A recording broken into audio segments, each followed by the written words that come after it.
Before we delve into the chilling tale of the Jonestown nightmare, ensure you've subscribed to our channel and hit the like button. In the heartland of Indiana during the 1950s, a charismatic yet complex figure emerged on the religious scene. His name was Jim Jones. Born in a small town to a war veteran father and a spiritually zealous mother, Jim grew up with a desire to make his mark on the world. Infused with a sense of purpose, he set out on a path that would lead to the birth of a cult, the People's Temple. A charismatic speaker with a vision of an egalitarian society, Jim Jones began to attract followers. He preached a doctrine that combined elements of Christianity with socialist ideals. A message that resonated with many during the tumultuous times of the 1950s. His congregation grew, and so did his influence. As the People's Temple thrived, so did Jones's ambition. He was not content with being a small-town preacher in Indiana. He had grander visions. His eyes were set on the Golden State, California. The move to California in the mid-1960s marked a significant turning point for Jones and the People's Temple. It was here that the temple expanded rapidly, attracting thousands of followers. Jones's charisma was magnetic. He drew in a diverse group of followers, from the disenfranchised to the intellectual elites. His messages of social justice, racial equality, and communal living struck a chord with many. He offered a sense of belonging, a promise of a utopian society. But beneath this veneer of hope and unity, there were darker undertones. Jones began to exert an alarming level of control over his followers, manipulating them through fear and coercion. The stage was set, the cult expanding, but no one could predict the nightmare that was about to unfold. Jim Jones, with his captivating charisma, promised a utopia, a haven away from the world's atrocities. In the small South American country of Guyana, Jones found the perfect location to establish his dream community, Jonestown. He envisioned it as a socialist paradise, a place where the constraints of capitalism would fall away, replaced by a society built on equality and shared prosperity. Jones didn't just sell a dream, he painted a vivid picture of a haven, untouched by the outside world's corruption and violence. He promised his followers a place where they could live without fear, a place where every individual, regardless of their race or socio-economic status, could thrive. But Jonestown was more than just a physical location. It was an idea, a promise of a better life. Jones, with his magnetic personality and persuasive rhetoric, made people believe in this utopia. He spoke of racial harmony, a concept that still seemed distant in late 70s America.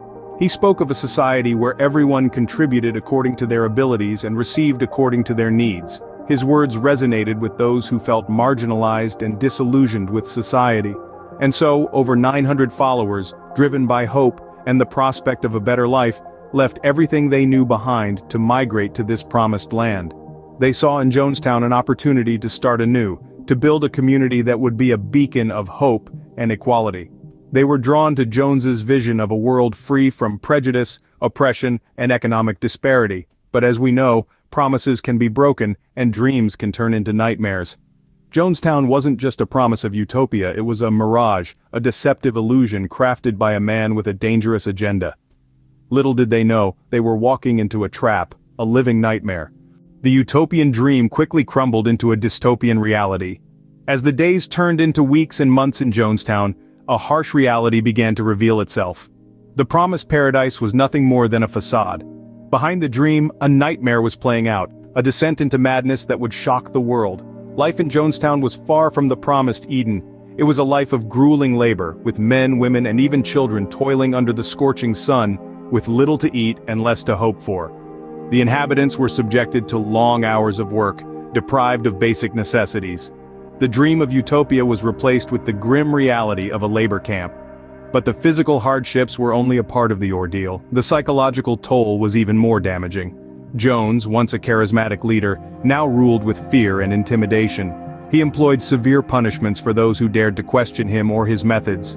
His sermons, once filled with hope and love, had become tirades of paranoia and fear.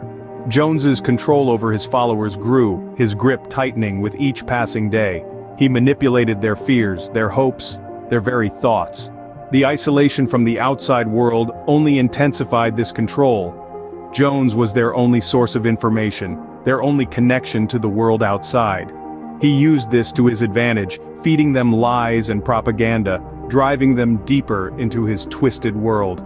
The followers, once hopeful seekers of a better life, were now prisoners in their own promised paradise. They were trapped in a world of fear, controlled by a man who had lost touch with reality. Their dreams of utopia had been replaced with a nightmare of dystopia. The paradise they had been promised was nothing more than a prison. In the end, the dream that had once been Jonestown was gone. The promise of a better life, of a utopia, had turned into a living nightmare. The followers of Jones were trapped, with no way out, no hope of escape. The paradise had turned into a prison, and there was no escape. The Jonestown nightmare reached its horrifying climax on the fateful day of November 18, 1978. This was a day that would leave a chilling mark on history, forever remembered as a testament to the dangerous allure of charismatic manipulation and unchecked power. The ominous clouds of tragedy began to gather when Congressman Leo Ryan, along with a delegation of journalists and concerned relatives, made a visit to the remote settlement. Their mission was a noble one: to investigate the allegations of human rights abuses within the People's Temple. What they encountered, however, was far beyond their darkest anticipations. As the delegation prepared to leave, a handful of temple members seized the opportunity to escape, sparking a wave of violent retaliation from the cult's leadership. In the ensuing chaos, Ryan and 4 others were brutally assassinated, their lives cut short on an airstrip in the heart of the Guyanese jungle. Yet the bloodshed was far from over.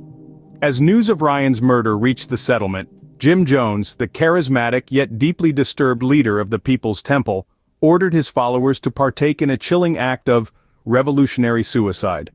The choice was simple, yet unthinkable: death by their own hand, or face the wrath of the imagined enemies Jones had spent years instilling fear of. In the hours that followed, over 900 men, women, and children perished, their lives claimed by a lethal concoction of cyanide-laced fruit punch.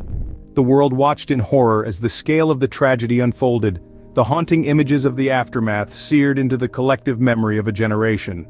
In the end, Jonestown became synonymous with one of the largest mass suicide events in modern history, a chilling reminder of the lethal potential of unchecked power and charismatic manipulation. It stands as a stark warning from the past, a grim lesson of the destructive power of blind faith and the dire consequences of ignoring the warning signs of abuse and manipulation. The echoes of the Jonestown nightmare still reverberate today. Its aftermath was a shock that rippled across the globe, a horror that unfolded in living rooms as the world watched in disbelief. The loss of over 900 lives in a single day, under the influence of one man, shattered our collective understanding of the power of persuasion. The global community mourned, and in the midst of the grief, questions emerged. How could such a tragedy occur? What drove these individuals to such a desperate act? The answers lay in the twisted charisma of Jim Jones and the blind faith of his followers. This catastrophe served as a wake-up call to the dangers of unchallenged authority and the perils of charismatic leadership. It highlighted the importance of critical thinking, of questioning authority, and not surrendering to the will of a single individual, no matter how captivating their words may be. The lessons learned from Jonestown were hard, but necessary. They reminded us of the need for vigilance, for skepticism in the face of sweeping promises, and the courage to challenge those who seek power without accountability. The Jonestown nightmare serves as a chilling reminder of the dark side of charismatic leadership and the horrifying consequences of unchecked power. As we conclude this haunting tale, it's important to remember the lives lost and the lessons learned. Jim Jones and the Jonestown nightmare serves as a stark reminder of the danger of unchecked power and the allure of false utopias. This chilling episode in history underscores the importance of critical thinking and the courage to challenge authority. Thank you for tuning in. Don't forget to subscribe to our channel and hit the like button for more intriguing documentaries. Stay curious, stay informed,